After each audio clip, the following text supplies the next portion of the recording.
Poor twin sisters sleep in a subway station every night.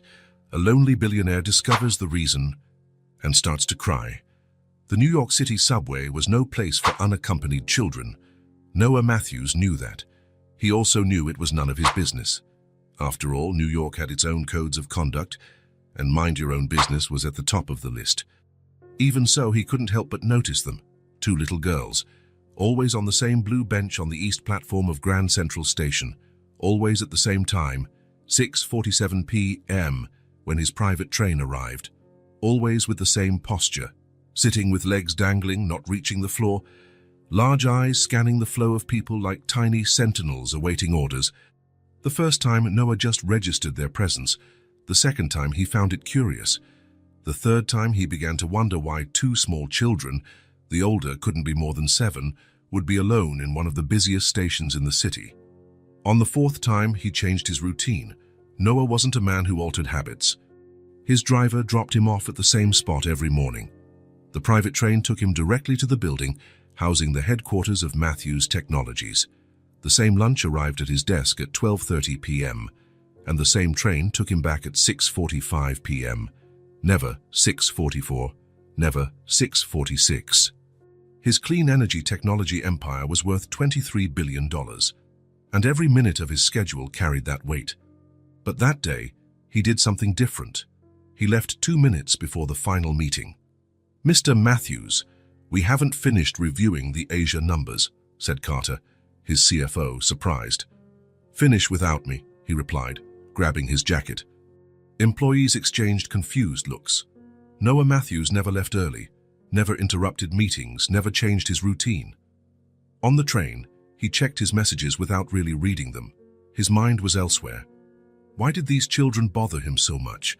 New York had thousands of sad stories. Poverty was nothing new for someone who grew up in foster care in the Bronx and then built an empire. Maybe it was their quietness. Abandoned kids usually spoke up, asked for money, food, attention. Those two simply waited. It was 6:32 p.m. when he arrived on the platform, 15 minutes earlier than usual. He sat on the bench across from them, phone in hand to blend in. At 6:35 p.m., they arrived. The older girl held the younger one's hand with a firmness disproportionate to her small size. They wore simple, worn clothes, but they were clean. Their hair was in imperfect braids. The younger carried a small yellow backpack, while the older had a blue one with a faded unicorn design. They sat on the blue bench, placed their backpacks between them, and assumed their usual position, eyes alert to the movement, legs swinging in the air. Noah noticed something he hadn't seen before. They never spoke to anyone, not even to each other. They communicated through looks, subtle touches, almost imperceptible gestures, a secret code between sisters. The crowd passed by without noticing them, businessmen with eyes fixed on their screens, students with headphones isolating them from the world, disoriented tourists. Everyone ignored those two small figures who seemed to exist in another dimension, the realm of the invisible. When the digital clock read 7:30 p.m., the older sister pulled a crumpled cookie package from her backpack. She divided it meticulously into equal parts. They ate slowly, like people who know they must ration. Noah felt a pang in his chest he hadn't experienced in a long time. At 8:15 p.m., the younger one rested her head on her sister's shoulder. Her eyes started to close. At 9:07 p.m., the older one took a thin blanket from her bag and covered both of them. Noah remained seated, motionless. The last train left at 11:30 p.m. The station was almost empty, except for a few employees, a few drunks, a few homeless people, and him, a billionaire sitting on a station bench watching two children sleep. A security guard approached him once, but upon recognizing him, only nodded respectfully and walked away.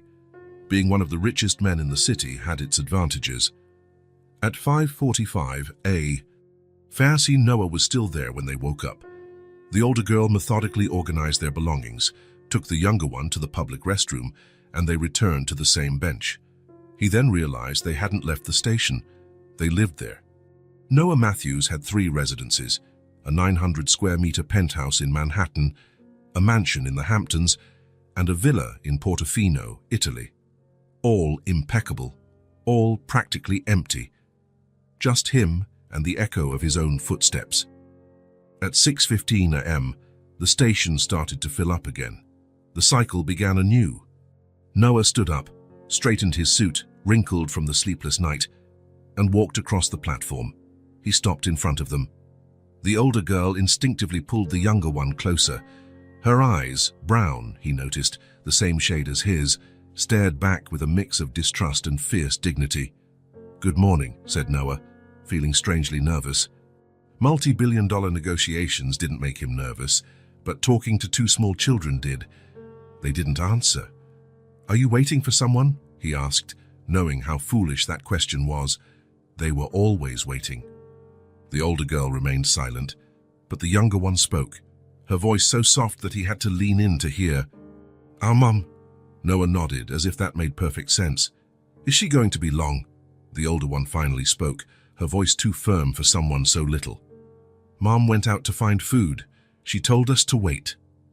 Noah looked around. A busy subway station. 2 kids alone. "When did she leave?" The sisters exchanged glances. The older lifted her chin. 4 days ago." Time seemed to freeze. 4 days, 96 hours, 5,760 minutes, waiting for someone who said she'd come back. Noah felt something crack inside him. It wasn't pity. He had grown up hating that look of pity in adults' eyes. It was something deeper, more visceral. Recognition. His mind traveled back 28 years. Another bench, another wait. A social worker saying, "Your mother will pick you up soon, Noah. You just have to wait a little." And he, 12 years old, believing, waiting, day after day, night after night.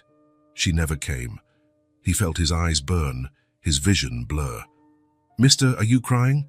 asked the younger one, her innocent curiosity audible. Noah hadn't noticed the tears. He ran a hand over his face, embarrassed. He hadn't cried since when? He didn't remember. "It's okay," the older sister said, as if she were the one consoling him. "She'll come back. She promised."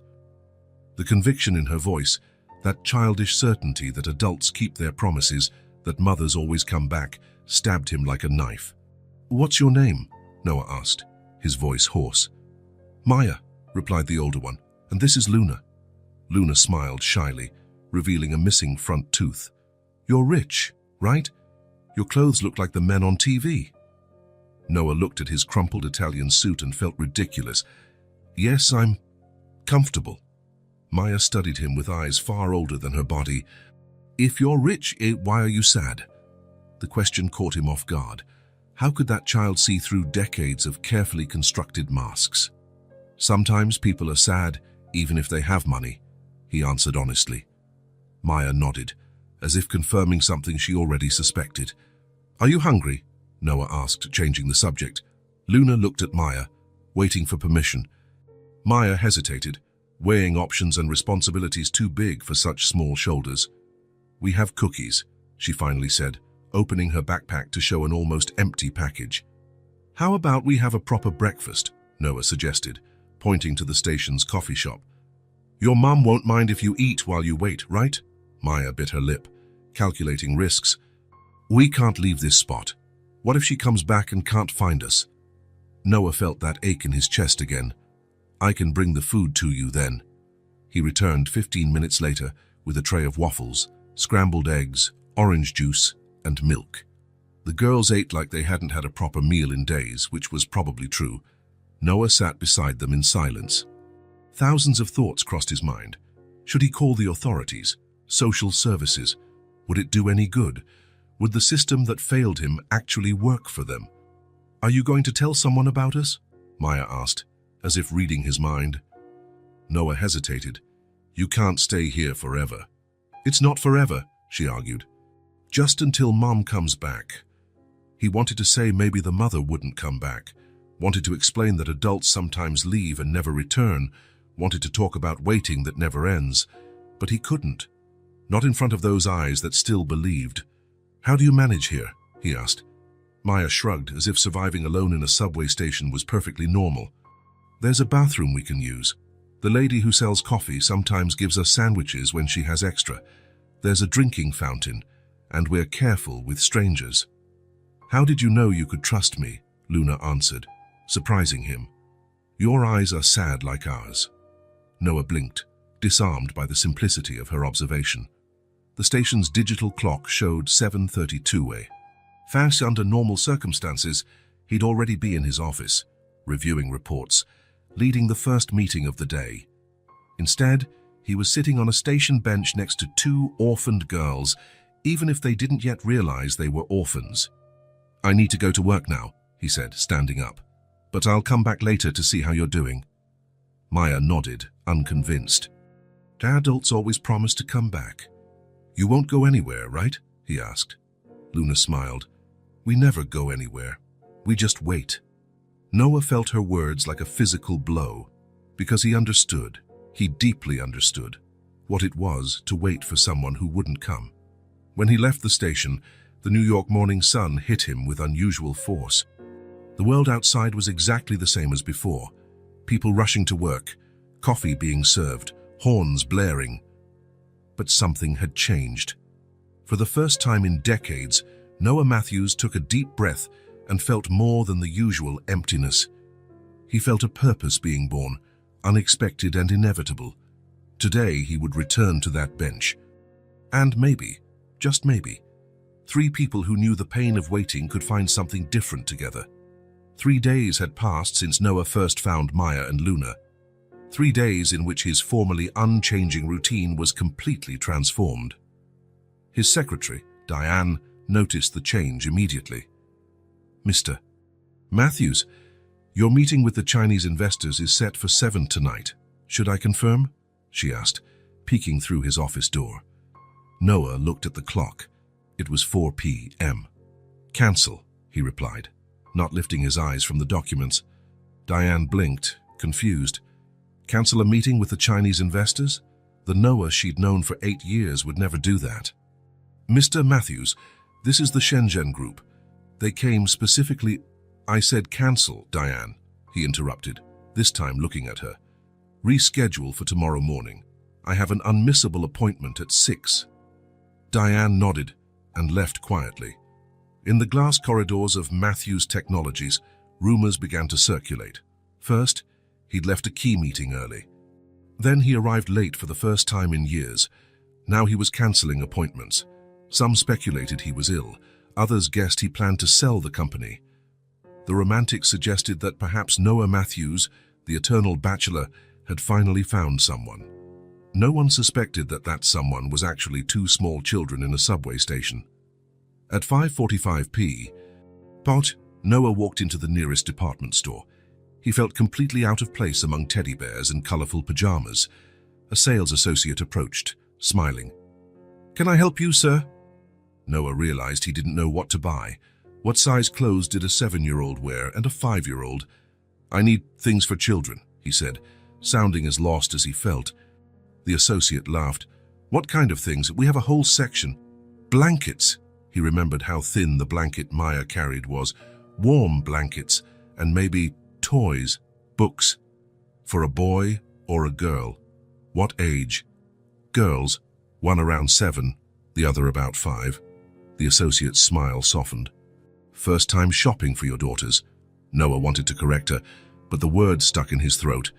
"Something like that," he muttered. 30 minutes later, he left the store carrying 2 huge bags. Inside were 2 soft blankets with star patterns, 2 small pillows, 2 teddy bears, some children's books, crayons, notebooks, and a small first aid kit. At the last second, he also added 2 flashlights. His next stop was the Italian restaurant on the corner of 5th Avenue. The owner, Mr. Rossi, knew him well. Noah often ordered takeout when working late. "Mr. Matthews?" "The usual," the robust Italian asked. "Actually, I need something different today, Antonio." "Something kids would like." The Italian raised his eyebrows. "Surprised, Mum, but asked no questions." 15 minutes later, Noah walked out with a bag containing spaghetti with meatballs, cheese ravioli, garlic bread, and 2 generous slices of tiramisu. At 6:37 p.m., he arrived at Grand Central Station. Maya saw him first. Her eyes, always watchful, spotted the tall figure in a suit crossing the platform. Disbelief flickered there as he approached. "You came back?" she said. It wasn't a question, but there was surprise in her voice. "I said I would," Noah replied, sitting down beside them. Luna, less reserved than her sister, gave him a broad smile. "Did you bring presents?" Noah looked at the bags he was carrying. "I brought a few things I thought you might need. And food? Have you had dinner?" Maya shook her head. "The coffee lady gave us a sandwich at lunch." Noah set up a small picnic right there on the station bench. He opened the containers, handed out plastic utensils, and served the girls. He watched how Maya cut the food into smaller pieces for Luna, how she checked if it was too hot before letting her eat. "You're a great sister, Maya," he commented. The girl shrugged, but a faint blush colored her cheeks. "Somebody has to look out for her." "And who looks out for you?" Noah asked gently. Maya averted her eyes. "I handle it myself." Luna, mouthful of ravioli, pointed at the bigger bag. "What's in there?" Noah opened the bag and took out the items one by one. The girls watched each object with growing fascination. Luna squealed with delight when she saw the caramel-colored teddy bear, hugging it immediately. Maya was more reserved, but her fingers brushed the new blanket reverently. "It's so soft," she murmured, almost to herself. "I thought you might be more comfortable while you wait," Noah explained, suddenly feeling awkward. Was it presumptuous to think he could improve their situation with a few items? But then Luna, with the spontaneity of a little child, reached out and took his hand. Her tiny fingers wrapped around 3 of his, a stark contrast between very small and very large. "Thank you," she said simply. Noah looked at that little hand holding his and felt something resonate inside his chest. Such a simple gesture, so natural, and so profoundly meaningful. He realized, dazed, that he couldn't remember the last time anyone had held his hand like that, with no strings attached, no contracts, no deals, no strategies, just human contact in its purest form. "You're welcome, Luna," he answered, his voice rougher than he intended. Maya watched the interaction with her sharp gaze, always vigilant, always protective. But Noah noticed a subtle change in her posture, a nearly imperceptible relaxation in her shoulders, a softening of her tense lips. They trusted him, he realized. Not completely, not blindly. Maya was too smart for that, but enough to accept his food, his presence. And he, with sudden clarity, wanted to live up to that trust, wanted to be someone they could truly rely on. After they finished eating, Noah asked, "Do you like stories?" Luna nodded enthusiastically. Maya shrugged, but her eyes sparkled with interest. Noah picked up one of the children's books he had bought, The Bunny Who Wanted to Go to the Moon. He opened it to the first page and began to read. His voice, usually used to command boardrooms and close multi-million-dollar deals, now adapted to the adventures of a determined little bunny. He did different voices for each character, something he never imagined he could do. Luna giggled at the funny parts. Maya pretended disinterest but leaned forward to see the illustrations. Mid-story, Noah noticed Luna had snuggled closer to him. Her small body leaned against him, her head almost touching his arm. Maya remained at a cautious distance, but her eyes never left the page. When he finished the book, Luna clapped. Another one! Noah smiled. "I'll bring another tomorrow. It's getting late." Maya glanced at the station clock. "You don't live around here, do you?" "Not too far, a few minutes by car." "Then why do you stay here so late? Don't you have a family waiting?" The question caught him off guard. "No," he replied honestly. "I live alone." Luna looked confused. "But you're an adult." "Adults can live alone too, Luna," Maya explained, with the forced wisdom of someone who grew up too fast. "But it's sad," Luna insisted. Noah didn't know how to answer that. He'd never really thought of his solitude as sad.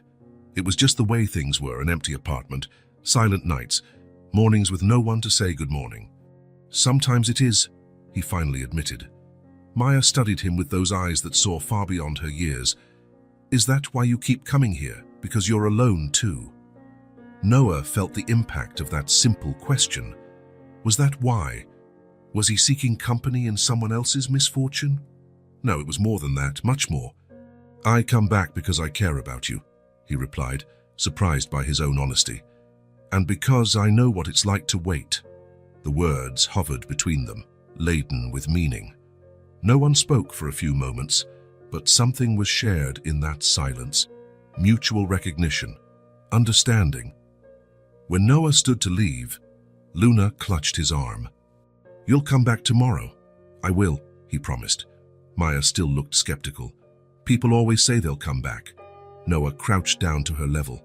"Maya, I know it's hard to believe, but I'll be here tomorrow. Same time. I promise." She nodded, not entirely convinced. "We'll see."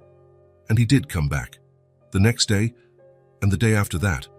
On the third day, he brought hot soup in thermoses, soap, shampoo, and new toothbrushes. On the fourth day, he arrived with fresh sandwiches and a small box of gummy candies that made Luna jump for joy. On the fifth day, he came early and read 2 complete stories. On the sixth day, Maya smiled at him for the first time. It was a small, reserved smile, as if she wasn't sure she remembered how, but it was genuine. And Noah felt as if he'd just closed the most important deal of his life. On the 7th day, when he arrived at the station, he found the girls already waiting for him, anxious expressions on their faces. "We thought you weren't coming today," Luna said, relieved. "I'm only 10 minutes late," Noah replied, checking his watch. Maya was worried, Luna revealed, earning a reproving look from her sister. "I was not," Maya protested, but the blush on her cheeks betrayed her. Noah felt a wave of affection for them. "Sorry for being late.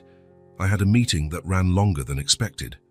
"What do you do at work?" Luna asked, curious. Noah thought of how to explain his clean energy tech company to a 5-year-old. "I help make things that don't harm the planet so much." "Like recycling?" Maya asked. "Something like that, but on a bigger scale." "Cool," said Luna, though she clearly didn't fully understand. Over the days, his presence became part of their routine. No one asked anymore why he came. It was simply accepted that around 6 in the evening, the man in a suit would show up with food and stories. The station guards, who at first watched him suspiciously, now greeted him with discreet nods. The coffee shop lady occasionally offered the girls hot chocolate. A florist who passed by daily started leaving small bouquets of flowers. The girls, once invisible to the hurried crowd, now had a small community around them. On the 10th day, when Noah arrived at the station, he found Maya crying silently. Luna was asleep, curled up under the new blanket, teddy bear clutched to her chest. He sat beside Maya without speaking, respecting her struggle to hold back tears. "She's not coming back, is she?" the girl finally asked, her voice almost inaudible. Noah's heart tightened. He didn't have to ask who Maya meant. "I don't know, Maya," he answered honestly. He wanted to promise that everything would be fine, that her mother would return, that there would be a happy ending. But he remembered all the empty promises he'd heard as a child. "I can't promise that." Maya wiped her tears with her sleeve. "Luna still believes. Every night she says Mom will come tomorrow. What about you?" The girl was silent for a long moment. "I needed to believe. For her," she finally answered, pointing at her sleeping sister. "But every day it gets harder." Noah felt a lump in his throat. "I know how that feels." Maya looked at him with sad curiosity. "You waited for someone who never came back too?" "Yes," he said simply. "For how long?" Noah thought about the years in the foster home, always waiting, always believing he'd be the next to be chosen. Then the unanswered letters he sent to his birth mother as an adult. "Too long," he finally replied. Maya leaned her head against the station bench, looking at the ceiling. "How did you know it was time to stop waiting?" Such a big question from someone so small. Noah took a deep breath, searching for words. "I'm not sure we ever stopped completely," he admitted. "But one day I realized I could build a life beyond the waiting." Maya nodded slowly, processing. "Do you think we can?" "I'm certain," he replied, realizing he truly believed it. "You're the strongest girls I've ever met." They remained silent for a few minutes, just watching people pass by. Then Maya asked a question that would change everything. "What if we don't want to wait here anymore? Are there other places?" Noah felt a wave of hope so strong it almost made him dizzy. Yes, Maya, there are many places beyond this station. The girl looked at her sleeping sister, then at the man beside her. I think Luna would like to see those places. Noah gazed at the two girls, one asleep, clutching a teddy bear, the other awake, bravely confronting difficult truths beyond her years. They still believe, he thought, and I'd forgotten what that felt like. Not the naive belief that everything would turn out fine, but the real courage to keep going even without guarantees. To trust is even after betrayal, to love even after loss. Right there on that station bench, Noah made a silent decision. He would be present where there had only been absence. He didn't know how. He didn't know if he could. But he knew, from the depths of his soul, he wouldn't abandon them. He would stay, with them, for them.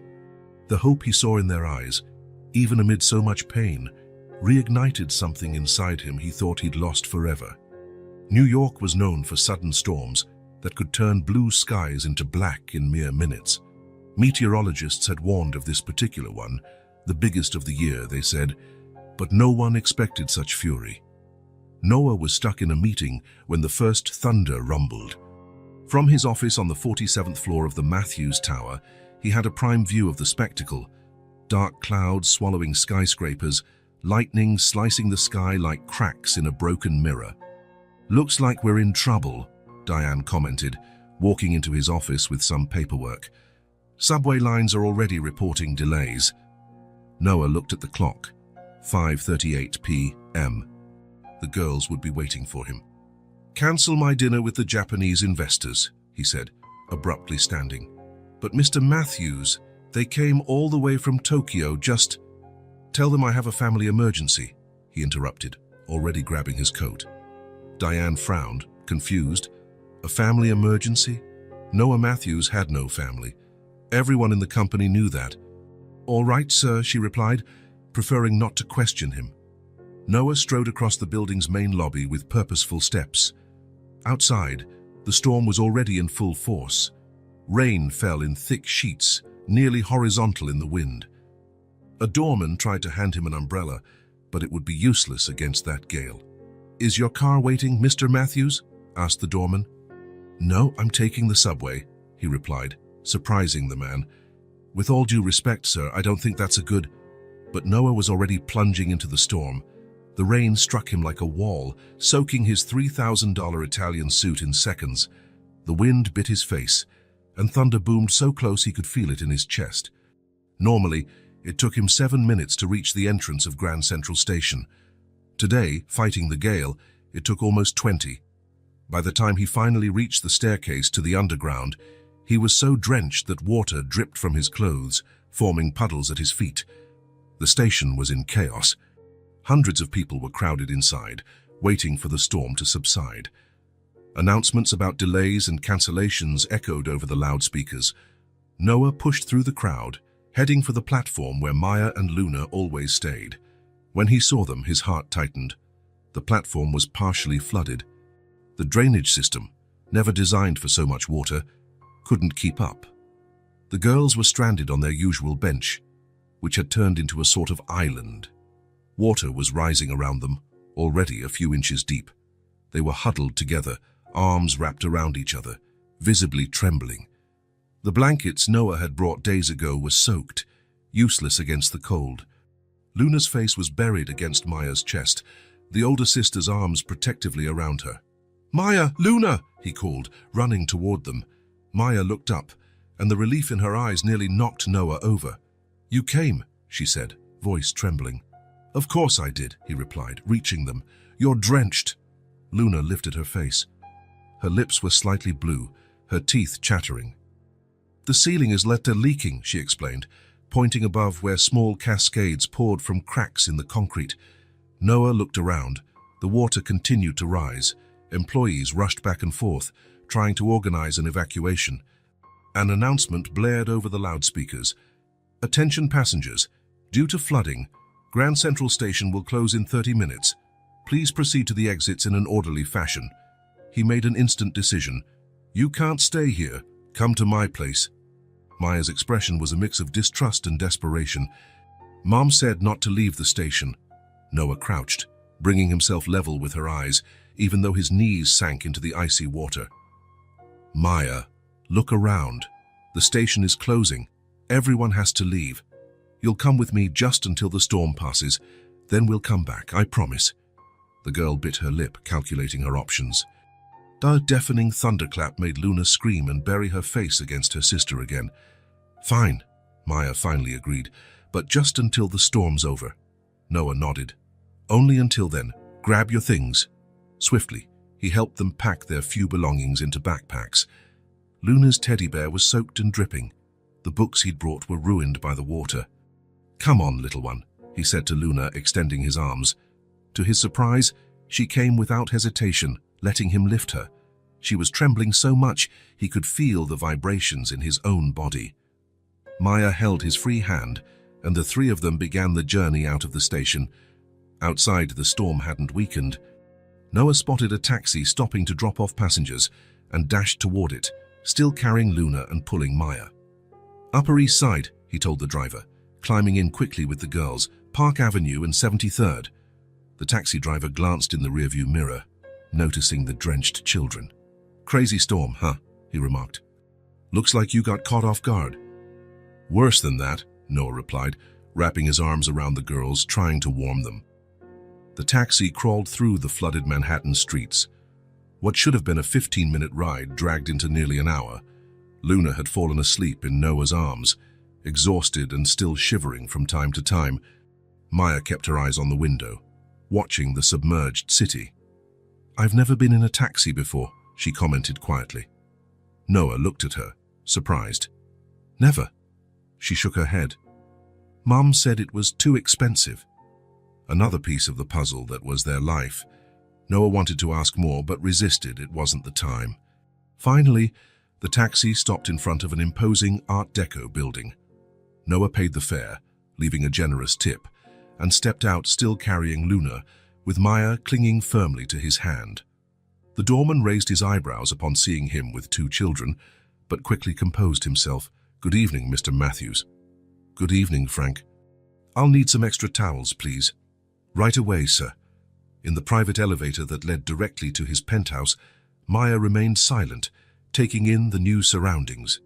Her eyes roamed from the marble floor to the mirrored walls to the digital panel with only one button, PHA for penthouse. You really live here? She finally asked, in a small voice. Yes, Noah replied. On the top floor. Alone? Yes. Why? It's way too big for just one person. Noah had no simple answer.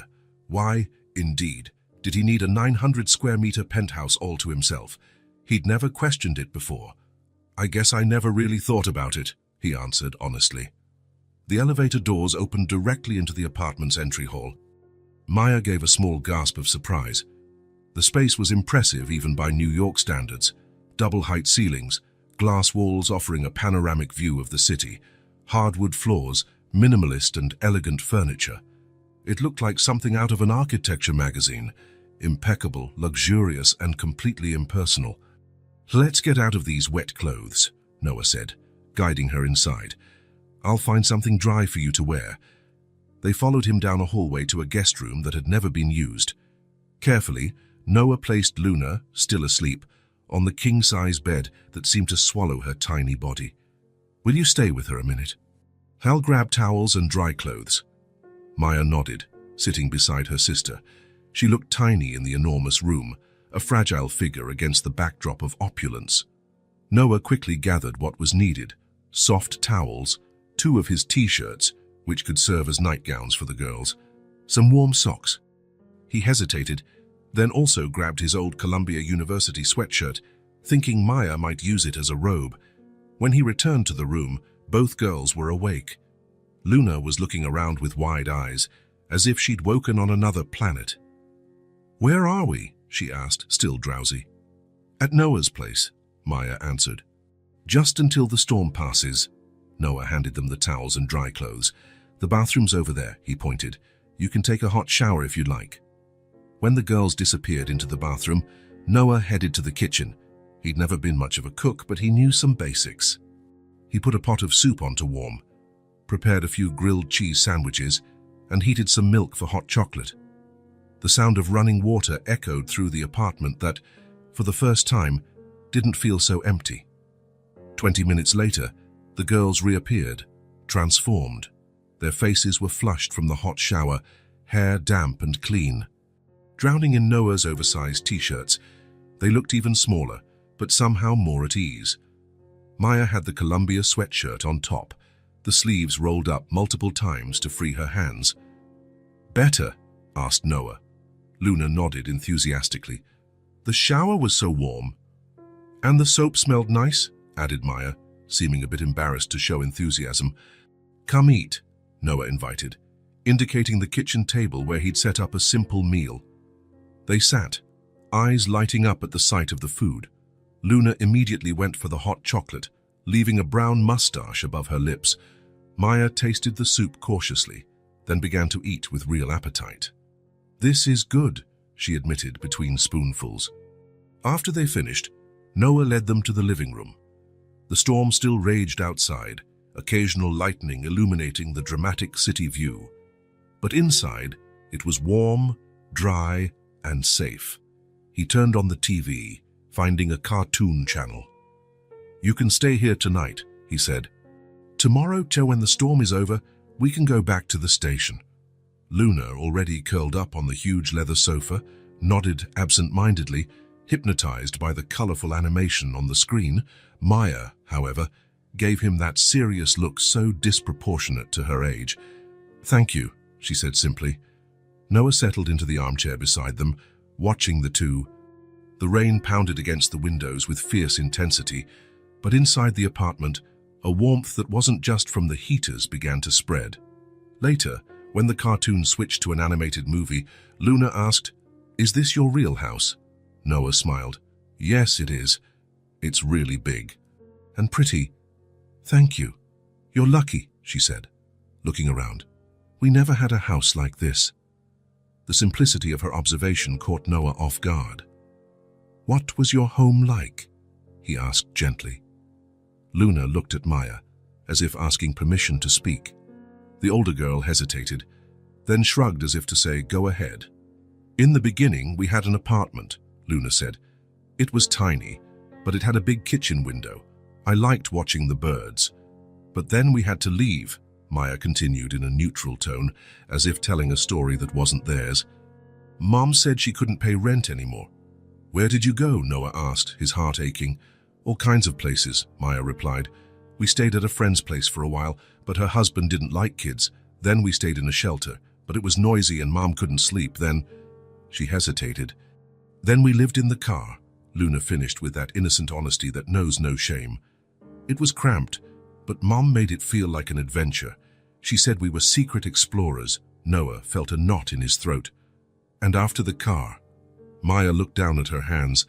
"The car broke down. Mom didn't have money to fix it. So..." Her voice faltered. "So we slept in boxes," Luna exclaimed, as if it were something amazingly interesting. "You know those big refrigerator boxes? Mom would get two, one for us to sleep in and another to store our things. She'd line them with newspapers to keep us warm." The casual way she described it was devastating.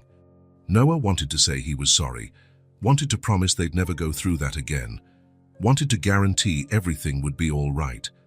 But he knew empty promises wouldn't help, so he just listened. "On cold nights, we would make up stories," Luna went on cheerfully. "I was a princess in a chocolate kingdom, and Maya was the captain of a pirate ship. Mom said imagination warmed you up more than blankets." Maya gave a faint smile, the first one that night. "Luna always wanted to be the princess. And you always wanted to be the pirate," the little one retorted. "Pirates are cooler than princesses." "No, they're not." "Yes, they are." The childish argument continued, and Noah watched, fascinated that even while recounting harsh memories, they could find lightness. There was no bitterness or self-pity, just a resilience learned by never knowing any other reality. "So how did you end up in the station?" he finally asked. Maya's smile disappeared. "It was too cold on the streets.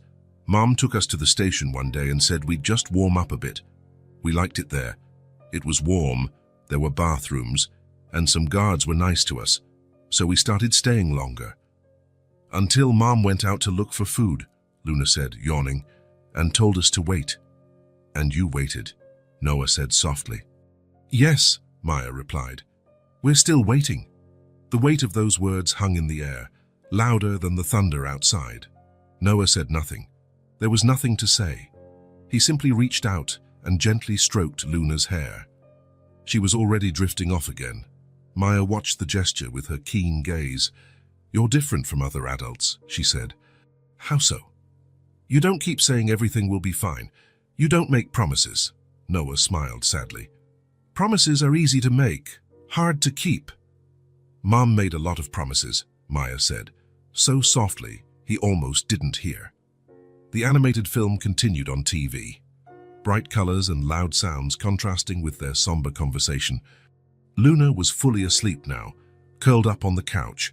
Maya struggled to stay awake, heavy eyelids drooping. Get some rest, Noah suggested. You're safe here. The girl nodded, finally letting herself relax.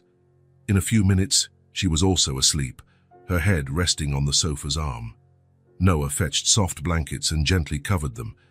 He watched their small forms, asleep in his living room. Two children who'd faced more hardships in their few years than many adults ever would. He sat in an armchair opposite them, just watching them sleep. The storm raged outside, but for the first time in years, his apartment didn't feel empty. It wasn't just a place to sleep between workdays anymore.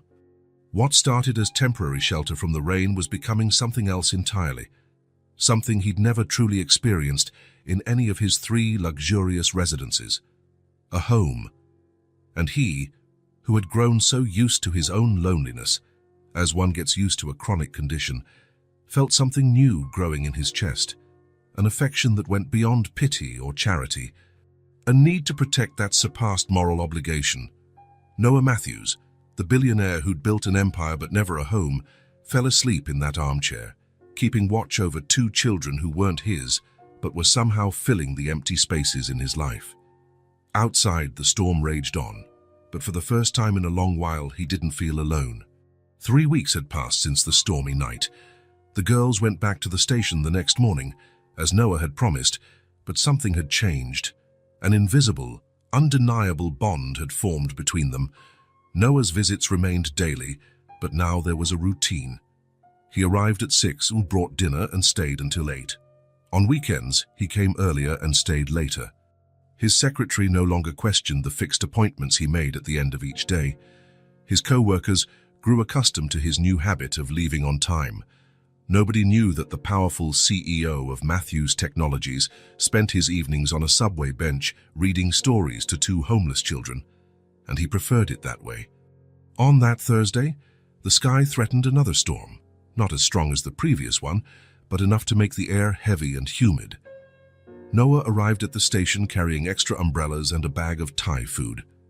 I brought pad Thai, he announced, sitting beside them.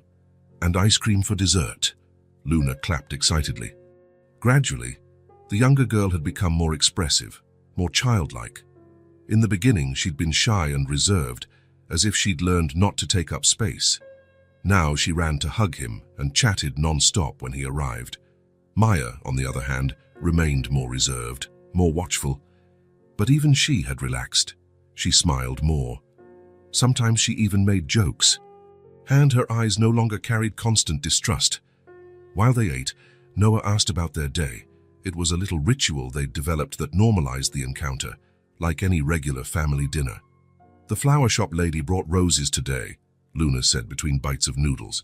She said they were special yellow roses. Really? Noah replied, feigning surprise. In truth, he was the one who'd asked the florist to bring them. Yellow was Luna's favorite color. And Maya got a book from the newspaper stand guy, Luna added. About pirates. Noah glanced at Maya, who looked slightly embarrassed. He said he had an extra copy and asked if I wanted it, she explained, shrugging. No big deal. But Noah knew it was. In the last few weeks, he and Maya had discovered a shared interest in adventure stories. He'd brought her some books, and she devoured them with a hunger only someone who'd known scarcity could have. Seeing others notice that, like the newsstand owner who realized Maya liked pirates, meant they were no longer invisible. After dinner, Noah pulled a deck of Uno cards from his pocket. It was simple, but the girls loved it. Luna especially squealed every time she made Noah draw cards.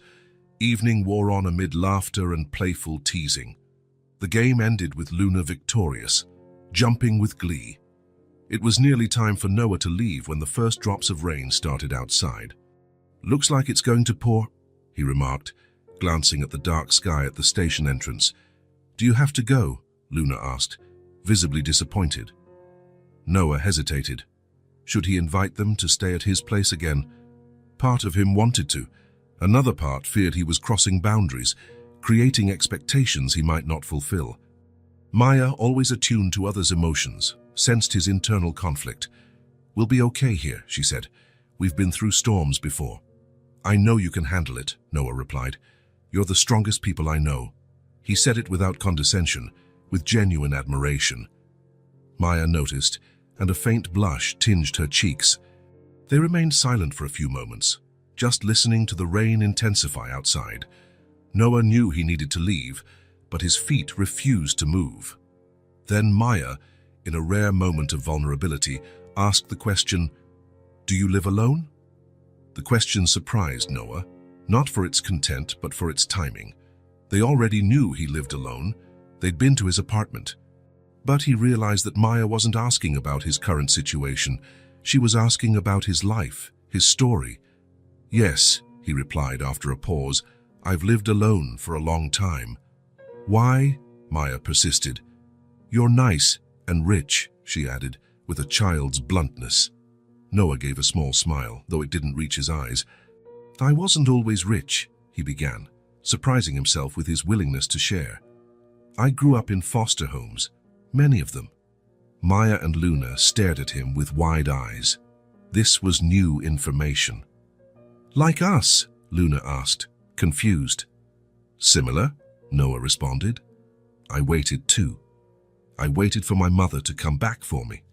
She said it was just for a little while, that once she got a job and a place to live, she'd return." His voice cracked on that last part. It was a story he never shared, not even with the few friends he had. Maya watched him intently, absorbing every word. "The person I loved left and never came back," Noah continued, his gaze distant beyond the girls. "I waited for years. Every day, sitting by the orphanage door, watching every car pass by, thinking the next one would be hers.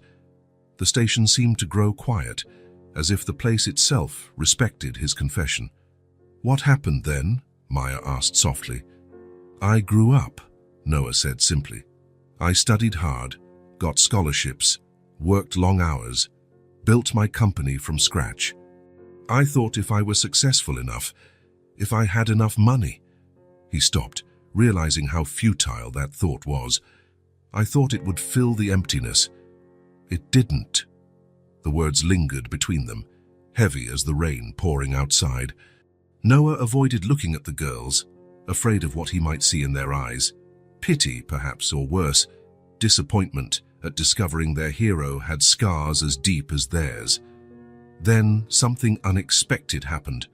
Luna got up from her spot and, without a word, moved to Noah's side. She leaned against him, small and warm, and took his hand. Such a simple gesture, so profound. Maya didn't move immediately, but her eyes were different. There was no pity or disappointment in them, only recognition, the kind of understanding that can only come from someone who carries the same pain. Slowly, she too approached. She sat on his other side, not as close as Luna, but near enough to feel his warmth. "You were left behind too," she said. It wasn't a question.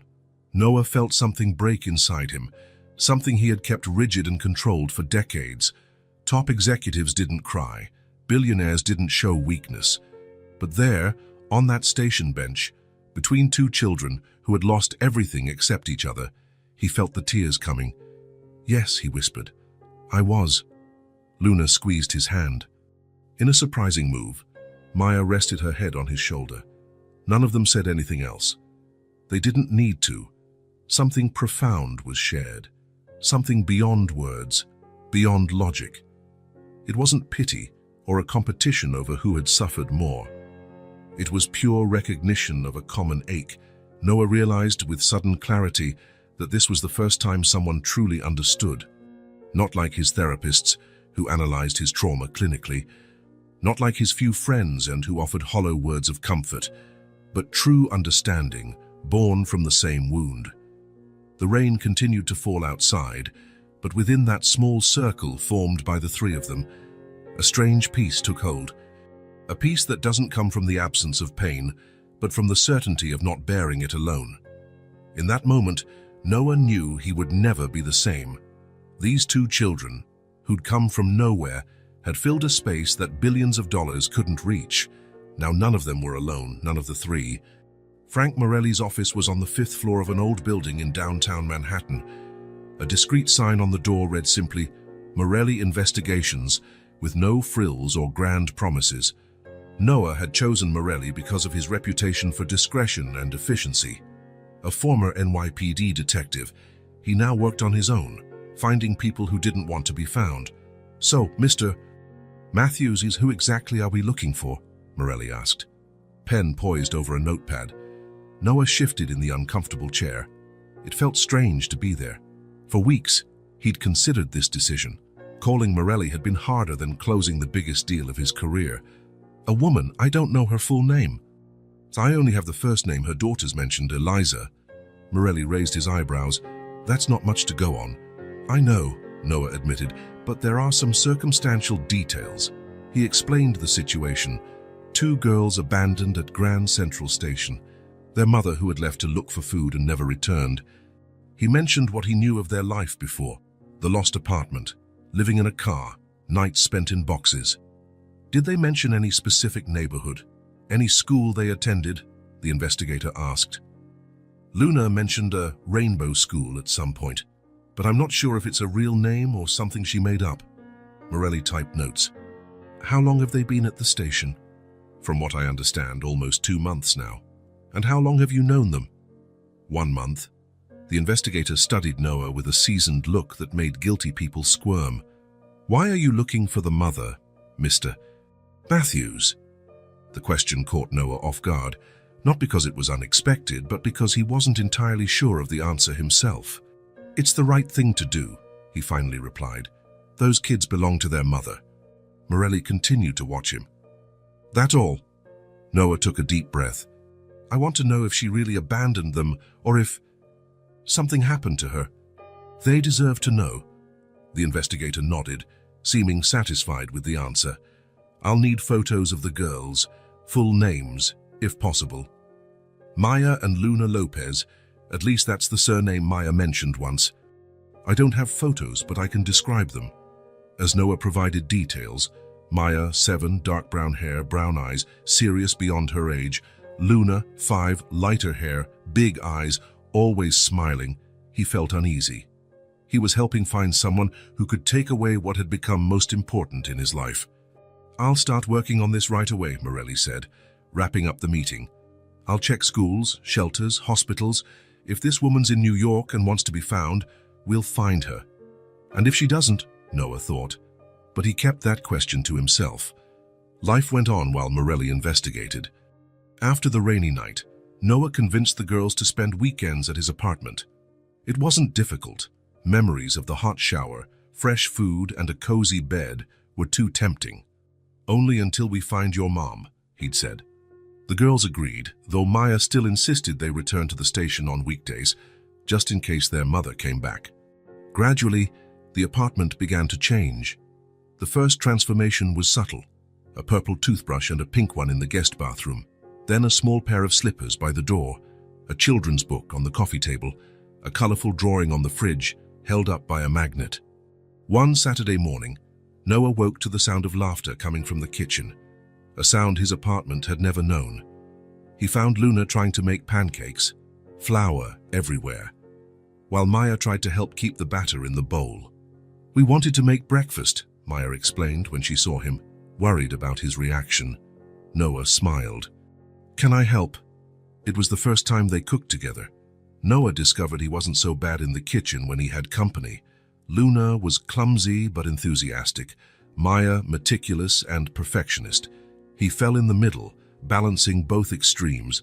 When they finally sat down to eat the pancakes, some perfect and some misshapen, Noah realized he had never felt so at peace. Time passed, and Morelli called weekly with no news. No matching Eliza Lopez in any school records, no missing person reports, no leads in city shelters. "Keep looking," Noah insisted each time. On the third weekend, he bought new beds for the guest room, one with a pirate theme for Maya, another with a princess theme for Luna. When the girls saw them, Luna jumped for joy. Maya stood in the doorway, silent. "You didn't have to," she finally said. "I wanted to," Noah replied. "It's just temporary, right?" she asked, her eyes too serious for a child. Noah felt that familiar ache. "Yes, just until we find your mum." But on quiet nights, after the girls fell asleep, Noah allowed himself to think the unthinkable. What if their mother was never found? What if they stayed? The idea scared and excited him at the same time. He was dangerously attached to something he could lose at any moment. "Did they mention their father?" Morelli asked during one of his calls. "Luna mentioned once that Daddy left when I was a baby. Nothing else. I'm expanding the search to national databases. It's possible they came from another state." Noah thanked him and hung up. He glanced at the calendar on his phone. 6 weeks since he'd met the girls. 4 weeks of investigation. Time was passing too quickly and too slowly at once. One night, while they were watching a movie at his apartment, Luna suddenly asked, "Do you think Mum's watching movies too?" The question, out of nowhere, created an instant silence in the room. Maya looked at her sister with worry and sadness. "I don't know, Luna," Noah answered gently. "She really liked princess movies," continued the little one. "She said I looked like a princess." Noah felt a lump in his throat. "You really do look like a princess." Maya remained silent, eyes fixed on the TV. But Noah could tell she wasn't really watching. After a few moments, she spoke in a low voice, almost a whisper. "Sometimes I miss her smell." The simplicity of that confession hit Noah like a punch. Luna nodded emphatically.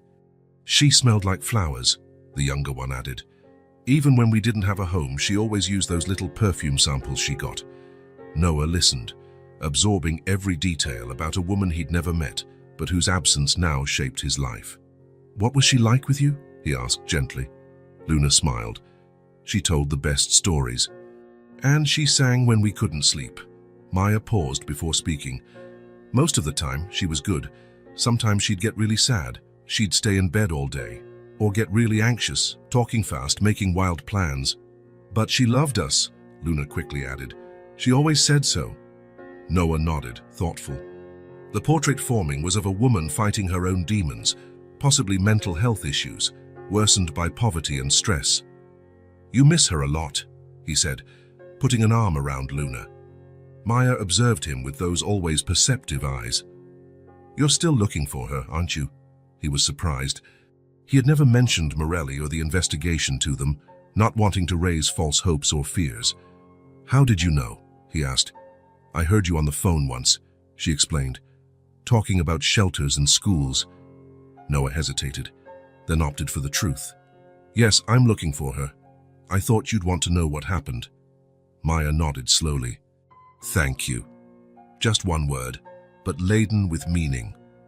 For the first time, Noah felt certain he'd made the right choice. The apartment continued to transform subtly. One corner of the living room now housed a toy box. The once emotionless fridge door was covered in colorful drawings. An entire shelf was devoted to children's books. Noah noticed how his vocabulary changed around them, how his posture relaxed, how he laughed more. His co-workers commented on how different he seemed, but he kept the reason to himself. The girls changed too. Luna looked healthier, her cheeks rounder, her sleep calmer. Maya smiled more, talked more, and sometimes even laughed, a rare, precious sound that Noah came to value above all else. It was striking how, in so little time, they became connected, how they started to understand each other without words, how Noah knew exactly which cereal Luna preferred at breakfast, how Maya could tell when he was worried about work, even when he tried to hide it. How Luna had the gift of making them both laugh when things felt too heavy. Sometimes, when they left the station on Friday nights, Noah would glance at them through the rearview mirror, two little heads side by side in the back seat, chatting about their day or humming songs they'd learned. And a dangerous, hopeful thought surfaced. We're a family. But then the phone would ring and it would be Morelli with another update, and reality would hit hard once more. 8 weeks after the investigation began, Morelli requested a face-to-face meeting. Noah felt a heavy sense of anticipation on the way to the investigator's office. "I have the final report," Morelli said, placing a folder on the desk. Noah stared at it without touching. "And?" "Nothing," replied the investigator with a sigh. "Absolutely nothing. We checked every Eliza or Elizabeth Lopez in the system, cross-referenced with women who have 2 daughters, expanded to all states, checked obituary records, arrests, hospital admissions, deportation cases. There's no record of anyone matching the description." "How is that possible?" Noah asked. "It's more common than you think. People who live on the margins with no documentation, no official records. Maybe it's a fake name. Maybe she never formally registered the girls. Lots of possibilities." Noah nodded, feeling a conflicted mix of emotions: sadness at the lack of answers, relief that there was no one to take the girls from him, guilt at feeling that relief. "We could broaden the search even more," Morelli suggested. "International databases, different name variants, hire more staff." "No," Noah said, surprising himself with the firmness of his voice. "That's enough." Morelli studied him for a moment, then nodded. "You did what you could, Mr. Matthews." "More than most." Noah took the folder, paid the final invoice, and left the office carrying what amounted to a pile of nothing on paper. Sitting in his car, he opened the folder and skimmed the report. Pages and pages of thorough investigation leading to one conclusion. Maya and Luna's mother had vanished without a trace. Maybe she was dead. Maybe she had chosen to abandon her kids. Maybe she was too ill to care for them. They would never know, which meant, what now? Noah felt the weight of responsibility as never before. These children had no one else. Their waiting at the station had been in vain. He closed the folder and stared out the car window, watching the city bustle by. New York, a city of millions of stories, many of them forever lost, like Eliza's, a mother who left 2 daughters in a subway station and disappeared like smoke. For the first time since he'd begun the search, Noah allowed himself to accept the complete truth. She wasn't coming back. She never would. But he was here. He had found Maya and Luna when they were alone. He had cared when no one else did. "I'll stay," he whispered to himself, a promise so soft yet so powerful it felt sacred. And despite his sadness for the girls, for the closure they wouldn't get, for the unanswered questions, he also felt a renewed certainty. What began as charity, as empathy for 2 abandoned children, had become something much deeper. He picked up his phone and dialed a number he'd looked up days earlier, but never had the courage to call. "Office of Dr. Catherine Palmer, Family Law," answered a voice. "My name is Noah Matthews," he said, voice steady. "I'd like to schedule an appointment." "It's about an adoption process." He hung up and took a deep breath. The road ahead would be long and possibly difficult. There would be questions, investigations, social workers, but he would do whatever it took, because where there had been absence, he would create presence. Where there had been inexplicable pain, he would build new life.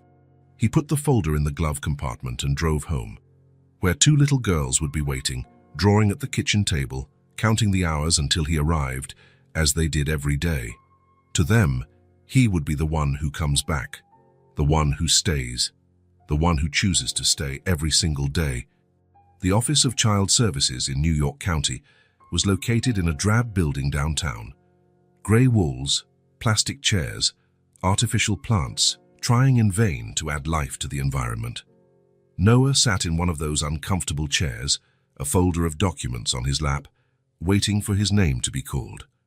Around him, other people waited, a young couple holding hands, an older woman with a restless child, a middle-aged man filling out forms, each with their own story, their own battle with the bureaucracy. "Mr. Matthews," called a voice. Noah rose and followed the receptionist down a corridor to a small office. Behind a cluttered desk sat a woman of about 50 with a tired expression. "I'm Marianne Cooper," she introduced herself. "Senior social worker. Please have a seat."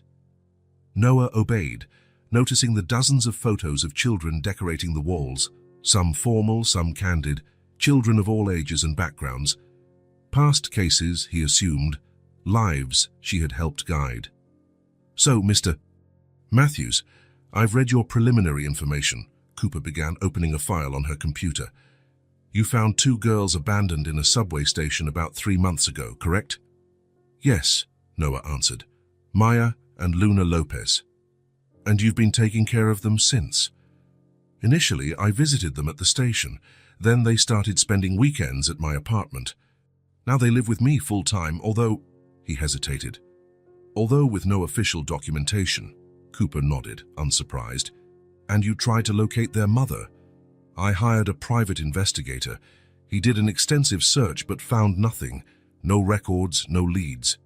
"And what brings you here today, Mr. Matthews?" Noah took a deep breath.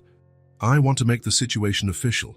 I want to enroll them in school, provide medical care, give them a real home, and for that, I need legal status." Cooper studied him for a moment, unhurriedly. In 2 decades as a social worker, she'd learned to read people. She'd seen all types, well-meaning but naive, manipulative seeking benefits, truly dedicated. "What do you do for a living, Mr. Matthews?" "I'm the CEO of Matthews Technologies. We develop clean energy technology." Cooper raised her eyebrows, recognizing the name. "A multi-billion-dollar company." "Yes." "Interesting," she remarked, jotting notes. "It's not every day a billionaire CEO shows up wanting to care for 2 abandoned kids." There was a hint of skepticism in her voice, but Noah wasn't offended. She was just doing her job. "I understand your concern," he said. "It must seem odd." "I've seen many odd things in this job, Mr. Matthews, some wonderful, some terrible. My job is to ensure it's the first kind." She closed the file on her computer. "I'll need to visit your home, see how the girls are doing, talk to them separately." "Of course." "And you do realize this is only the beginning of the process, right? If we move forward, there'll be psychological evaluations, background checks, interviews with people in your circle." "It's thorough," Noah nodded. "I'm prepared." "Most people say that," Cooper said with a slight smile. "Few really are." The visit was scheduled for the following Saturday. Noah spent the week preparing the girls, explaining who Marianne Cooper was and why she was coming. "Is she going to take us away?" Luna asked, her eyes wide with fear. "No, little one," Noah reassured her. "She just wants to make sure you're okay here, that I'm taking proper care of you." Maya, as always, got straight to the point. "Do you want to be our legal father?" The question, so direct, caught him off guard. "I want you to have a permanent home," he said carefully. "I want you both to go to school, have health care, be safe and happy." "That doesn't answer my question," Maya insisted, with a wisdom beyond her years. Noah smiled. "Yes, Maya. I want to be your legal father if that's what you both want too." Luna immediately jumped up to hug him. Maya stood still, but a small smile curved her lips. "I think it'd be nice," she said at last. When the doorbell rang that Saturday, the apartment was spotless. Not for show, Noah knew he wouldn't be judged by his wealth, but because he genuinely wanted to impress Cooper. "Good morning," she greeted as she stepped inside. "Thank you for coming," Noah replied, leading her in. "The girls are in the living room." Maya and Luna were waiting on the sofa, dressed in the outfits they'd chosen especially for the occasion. Luna wore a purple dress that made her tanned skin glow. Maya had chosen jeans and a navy blue t-shirt, practical, as always. "Hello, girls," Cooper said, sitting across from them. "I'm Marianne." "You can call me Mari if you like." Luna smiled shyly. Maya nodded, watchful. "I'd like to talk with you a bit. Get to know your situation better. Is that okay?" The next 2 hours were a careful dance. Cooper asked to see the girls' room, which was full of books, toys, and the themed beds. She praised the room's colorfulness, its organization, and the details that reflected their personalities. Then she asked to speak to each girl individually. Noah waited in the kitchen, tense, while Cooper spoke first to Luna, then to Maya, in private sessions in their bedroom. When the interviews ended, Cooper asked to speak with him again. The girls went to watch TV while the adults talked in the kitchen. "They seem happy," the social worker began. "I hope so," Noah replied. "Luna is very expressive. She spoke highly of you. She said you make the best pancakes in the world and that you never yell even when she spills juice on the rug." Noah smiled. "That rug needed replacing anyway. Maya was more analytical. She told me you once cancelled an important meeting to pick Luna up from the station when she had a fever, and that you don't lie about important things." High praise coming from her. Cooper nodded. "Indeed." She paused, looking around the apartment. "You have a lovely home, Mr. Matthews. More importantly, it's a loving one. That's rare." "Thank you." "There's still a long road ahead," she continued. "First, we'll consider temporary custody while we investigate further. If that goes well, we can discuss formal adoption later. What do I need to do?" "To start with, fill out a lot of forms," Cooper smiled, pulling a folder from her bag, "and attend some hearings. But the most important thing is already done, providing a safe, stable environment for them." As he signed the first documents, Noah felt a weight lifting from his chest. A weight he hadn't even realized he was carrying. It was uncertainty, he realized. The fear that at any moment someone might appear and take the girls away. "Will they have to testify before a judge?" he asked, worried. "Probably, but in a manner appropriate to their ages. Nothing intimidating," Cooper reassured him. "And based on what I've seen today, I don't foresee problems. They clearly feel safe with you." Cooper put away the documents and stood to leave. At the door, she turned back to Noah with one last comment. "You know, Mr. Matthews, in 20 years doing this job, I've learned to recognize real love when I see it. Not the romantic love from movies, but the other kind. The one built day by day through small gestures. I saw a lot of that here today." Noah felt a warmth spread through his chest. "Thank you. I'll see you soon," Cooper said as she left. "Congratulations. The family you're building here is special." After the social worker was gone, Noah returned to the living room, where Maya and Luna waited anxiously. Luna ran straight to him. "Did she like us? Can we stay?" Noah smiled, sitting between them on the sofa. "Yes to both questions. We still have a process ahead, but we've taken the first official step." Maya studied him closely. "What does that really mean?" "It means we're not just the three of us against the world anymore," Noah explained. "Now the law is on our side too." Luna didn't fully grasp this, but Maya did, her small face lit with understanding. "So now it's real," she said. "Official." "Yes," Noah confirmed, feeling the weight of those simple words. "Now it's official." What had begun as a casual encounter in a subway station, born of shared loneliness and mutual recognition of pain, now had a name, legal documents, and societal acknowledgement. The care that once existed only in the private space between them now gained a public, legal, and formal dimension. But Noah knew, as he hugged the two girls who had changed his life, that the most important part had been there long before any document was signed. The temporary guardianship process proceeded with surprising smoothness. Noah's lawyers, the influence of his name, and his obvious sincerity sped up a normally sluggish system. In 6 weeks, Judge Henderson granted provisional custody, allowing him to enroll the girls in the prestigious Riverside School, just a few blocks from his apartment. A comfortable routine began to form. Breakfast together, school for the girls, work for Noah, teacher meetings, homework at the kitchen table, family dinners. Marianne Cooper's visits became less frequent, more informal, almost like a friend of the family. It was a warm Sunday morning in spring, the first truly sunny day after a harsh winter. Sunlight poured through the apartment windows, creating golden patches on the living room floor.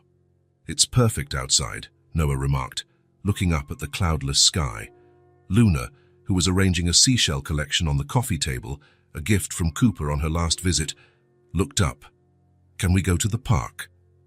Noah smiled. "Sounds like a great idea." Maya, absorbed in an adventure book, raised her eyes. Which park? How about Central Park? There's a new playground near the lake. Luna's eyes lit up. With swings. Swings, slides, everything, Noah confirmed. Within half an hour they were ready. Luna wore a yellow dress and new white sneakers. Maya chose shorts, a t-shirt and a baseball cap Noah had bought for her. She carried a small backpack with water, snacks, and sunscreen. Maya insisted on bringing an emergency kit, always practical. The drive to the park was lively. Luna chattering non-stop about a science project at school, something about plants growing in light versus shade. Maya occasionally corrected some scientific detail, naturally taking on the role of the older, more studious sister. Noah watched them in the rearview mirror, amazed by the transformation of the past few weeks, their rounder cheeks, bright eyes, and the way they gestured excitedly while talking, life returning, blooming like the spring trees. Central Park was crowded that Sunday, families out enjoying the good weather. Noah found a parking spot and, holding hands with the girls, walked to the new playground by the lake. It was an impressive area, colorful equipment, padded flooring, spiral slides, seesaws, swings, even a small climbing wall. Luna stopped at the entrance, awestruck.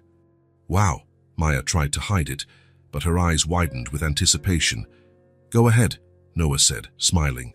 I'll be on that bench, watching. Luna needed no second invitation. She let go of Noah's hand and ran to the swings. Maya hesitated a bit, still holding his hand. Go, he encouraged gently. Have fun. She smiled, one of those rare smiles that lit her entire face, and followed her sister.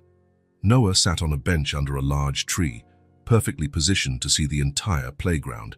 He watched Luna on the swing, legs kicking the air, hair blowing, face turned skyward. Maya initially stood observing the other kids, but soon the climbing wall drew her attention. With her characteristic methodical approach, Maya studied the wall before starting to climb. Noah watched anxiously, wondering if he should move closer to ensure her safety, but the girl ascended with surprising agility, quickly reaching the top. From up there, she looked for Noah's face and waved, beaming. He waved back, his heart full. On the swing beside Luna, another girl with curly hair joined in. Within minutes, they were laughing like old friends. Maya, having scaled the climbing wall, joined a slightly older girl at the spiral slide. They exchanged a few words and then climbed the steps to slide down together. An hour went by. Noah alternated between watching them and responding to occasional messages on his phone. When he looked up again, he saw something that made him put the phone away immediately. Luna and Maya were running, not just moving from one play area to another, but truly running across an open patch of grass beside the playground. Running the way children should, free, unconcerned, wild in their joy. Luna led, arms out like wings, head thrown back in laughter that Noah could hear even from a distance. Maya followed, normally so reserved, now loose, her hair escaping the cap, her smile so wide it nearly overflowed her face. That was when Noah realized what was different. Since the day he'd met them, there had been something in the girls, especially Maya, that he deeply recognized. Constant vigilance, that look that always checked the exits, stayed alert to who came in, always scanning, waiting. They carried that waiting in their bodies, in their eyes, in the way they perched on the edge of the bench, ready to stand if needed. Now, for the first time, they weren't looking back. They weren't searching the crowd for a familiar face. They weren't scrutinizing every woman who passed to see if it was their mother. They didn't pause their fun to anxiously watch the park's paths. They were simply there, living in the moment, fully present. Noah felt a wave of emotion so strong he had to take several deep breaths. It was like witnessing a silent miracle, the end of the waiting. The moment the past loosened its cruel grip, letting the present finally exist completely. The girls ran in circles on the grass, then rolled on it, then ran again. Maya grabbed Luna by the waist and spun her around, both laughing so hard that other families watched, infected by their pure joy. When they finally tired, they came running back to him, faces flushed, eyes shining. "Did you see how high I went on the swing?" Luna asked, breathless. "I did," Noah replied, smiling. "You looked like you were flying." "And I made it to the top of the climbing wall," Maya said, rare pride in her voice. Twice. Are you hungry? I brought snacks. They sat on the bench, sharing sandwiches, fruit and juice. Luna babbled non-stop about each detail of her adventures. Maya ate in silence, but with a contentment that was new to her. Having fun? Noah asked. Yes, Luna immediately exclaimed. Maya glanced around at the playground, then at the blue sky and finally at Noah. It's the best day, she said simply. After the snack, they returned to the playground. This time, Noah was coaxed into participating. He pushed swings, caught them at the base of the slide, even tried the climbing wall under Maya's amused, critical eye. The day slipped by. The sun sank lower and many families had already left. Noah checked his watch. It's getting late, girls. Shall we go? To his surprise, there was no protesting. Perhaps because there was no fear this happiness would vanish. There would be other Sundays, other parks, other carefree runs. Can we come back next week? Luna asked, holding his hand on the way back to the car. Of course we can, he replied. Maya, on the other side, took his free hand, a rare gesture from her. Thanks for today, she said softly. Noah gently squeezed her hand. It was a special day, wasn't it? She nodded, her eyes distant as if processing something important. Today I didn't wait. 3 simple words brimming with meaning. Noah felt his throat tighten with emotion. Me neither, he replied. In the car on the way home, Luna fell asleep in the back seat, exhausted from so much fun. Maya gazed out the window, watching the city go by. You know what's funny? She said suddenly. Today I didn't even think to look. Look for what? Noah asked, though he knew the answer. To see if she was there, Maya said softly. I didn't even think about it. The silence that followed was light, almost luminous. The waiting, that ever-present companion, had dissolved in the spring sunlight. In its place was something new, the ability to be fully where you are with the people you're with. The shadows of the past would never disappear completely. There would be tough days, unanswered questions, scars time would ease but not erase. But today, on this perfect Sunday, 3 people had learned how to live in the present. And that, Noah thought as he drove home with his girls, was the real miracle. Fall was starting to paint New York's trees red and gold. A comfortable routine had settled among the 3 of them. Mondays were pizza and movie nights. On Wednesdays, Noah left work early to watch Luna's swim lessons. Saturdays, he took Maya to the library, where she could pick out as many books as she wanted. Their visits to Grand Central Station, once daily, became weekly, then bi-weekly, until one day Maya simply said, I don't think we need to go anymore. Noah didn't question it. He just nodded, knowing exactly what it meant. The apartment had been transformed. Framed photos now adorned walls once bare. The former guest room was definitively the girls' room, with shelves full of books and toys, colorful furniture, and a reading tent in the corner Noah had built one weekend. The provisional custody had been renewed without issue. The final adoption hearing was scheduled for 2 weeks away. All of the social workers' reports were positive. The lawyers assured him it was just a formality. That Thursday evening, Noah made the girls' favorite dinner, spaghetti and meatballs, the same meal he'd brought on the second day he met them at the station. Luna helped set the table, humming a tune she'd learned at school. Maya was focused on a complex puzzle on the living room table, a gift from Diane Bowes, Noah's secretary, who'd become like an aunt to the girls. Dinner's ready, Noah called. Luna rushed over. Maya carefully put away her puzzle pieces before joining them. They took their usual seats, Noah at the head, Maya on his right, Luna on his left. The meal was light-hearted, full of talk about school, weekend plans, and a lively debate about which movie to watch for Saturday movie night. It was such an ordinary scene, just a family eating together on a regular day. Yet for Noah, each moment shone with a nearly sacred brilliance. When they finished dessert, chocolate ice cream, another favorite from the start, Noah took a deep breath. He'd rehearsed this moment dozens of times, but now that it was here, words felt inadequate. Girls, he began, his tone more serious, drawing their attention. I need to talk to you about something important. Luna immediately looked worried. Did we do something wrong? No, Noah assured quickly. You didn't do anything wrong. It's about the future. Maya studied him with those perceptive eyes. What future? Noah took another deep breath. Remember that I was searching for your mom? Instantly, the atmosphere at the table shifted. Luna lowered her gaze to her empty plate. Maya froze, only a faint tremble in her chin betraying her emotion. I did try to find your mom, but couldn't, Noah said gently. I looked everywhere I could. Luna raised her wide, teary eyes. She's not coming back, is she?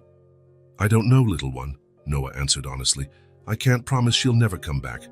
But after so long, I think we need to accept that life went on. Maya nodded slowly, as if finally letting herself accept something she'd known for a long time. But, Noah continued, I want you to know that during that search, something amazing happened. His own eyes filled with tears, and he didn't try to hide them. I found you. And that saved me. Saved you from what? Luna asked, puzzled. Noah smiled through his tears. From loneliness, from emptiness, from a life full of things, but without meaning. Maya watched him intently, taking in every word. Before I met you, I had money, a company, everything I thought I needed, but I had no one to share it with. No morning laughter, no bedtime stories, no pictures on my fridge. Noah paused, swallowing the lump in his throat. No family. Luna placed her small hand on his across the table, a simple, deeply consoling gesture. In the next few days, we'll go to court for the final adoption hearing, Noah continued. That's when a judge officially decides if we can be a family in the eyes of the law. Will it happen? Luna asked anxiously. The lawyers say yes. All the reports are good. So we'll really be a family? Luna asked, hope transparent in her voice. Noah turned to Maya, who still hadn't spoken. Their eyes met. Maya, what do you think? The girl was silent for a moment, choosing her words. What if she comes back one day? The question hung, heavy with complexity. Noah took a deep breath.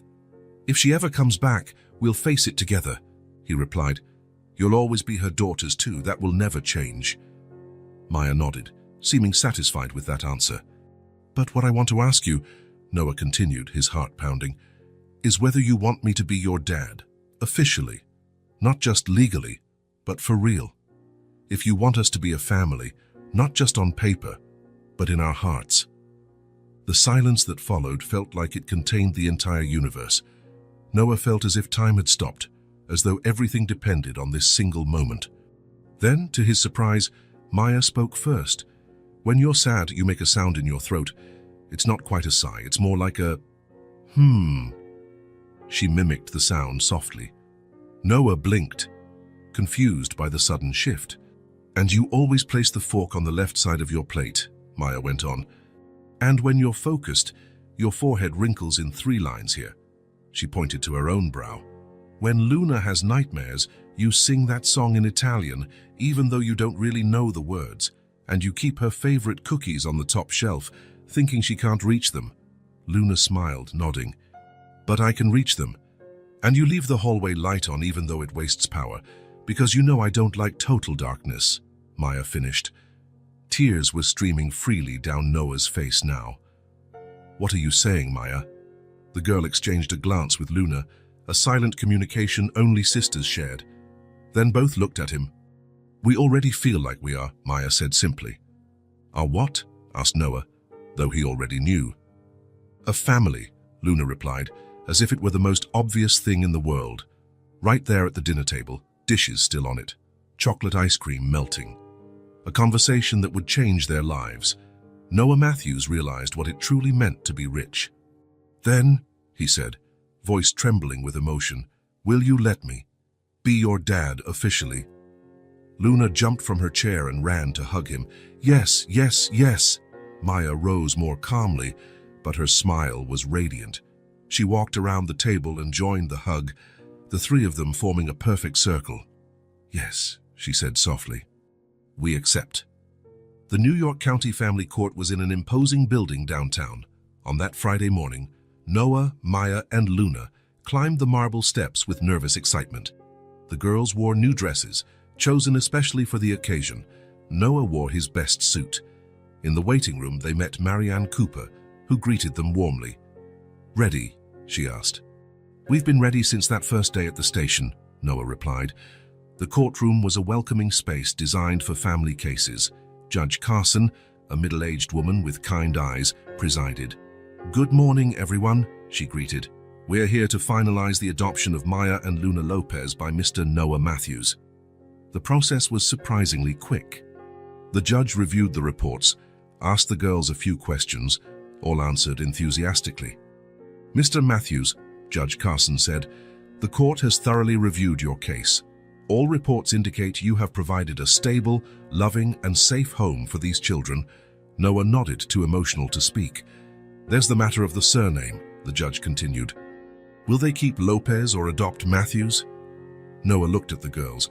They'd discussed this at home but wanted to decide officially in court. "Matthews Lopez," Maya said firmly. "We want both." The judge smiled.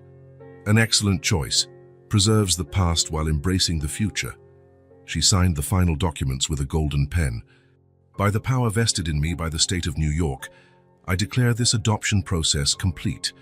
Maya and Luna Lopez are now legally and officially Maya and Luna Matthews Lopez, daughters of Noah Matthews, with all the rights and responsibilities that implies." The judge beamed. "Congratulations, Matthews Lopez family." Luna let out a little squeal of joy. Maya smiled, her eyes shining. Noah hugged them both, not caring that his tears were rolling freely. That night, after a day of celebrations that included morning ice cream, lunch at a special restaurant, and a stroll through Central Park, Noah tucked the girls in. Luna fell asleep almost instantly, worn out by so much excitement. Maya, as usual, resisted a bit longer. "Are you happy?" Noah asked, sitting on the edge of her bed. Maya nodded, smiling that contained smile that was so her own. "Yes." "Me too," he said, adjusting the blanket over her. "Noah," Maya said, using his name as she rarely did now. "Can I ask you something?" "Of course, anything." "When did you know that you wanted to be our dad?" Noah thought for a moment. "I think from the very first day at the station, but I only admitted it to myself the night of the storm, when you stayed here for the first time." Maya nodded, satisfied. "I knew that day too, when you came back for us in the rain." "Really?" "Yeah," she said, yawning, "because Mom's leave, but you always came back." Noah felt his heart constrict. "I always will, Maya." "I promise." "I know," she said, her eyes closing. "That's why we're a family." When she finally dozed off, Noah remained seated between the two beds, watching his daughters, officially now, on paper, recognized by the law and the world. But they all knew the documents only confirmed what their hearts had decided long ago, a bond sealed not by blood or paper, but by the daily choice to love, to care, to be present.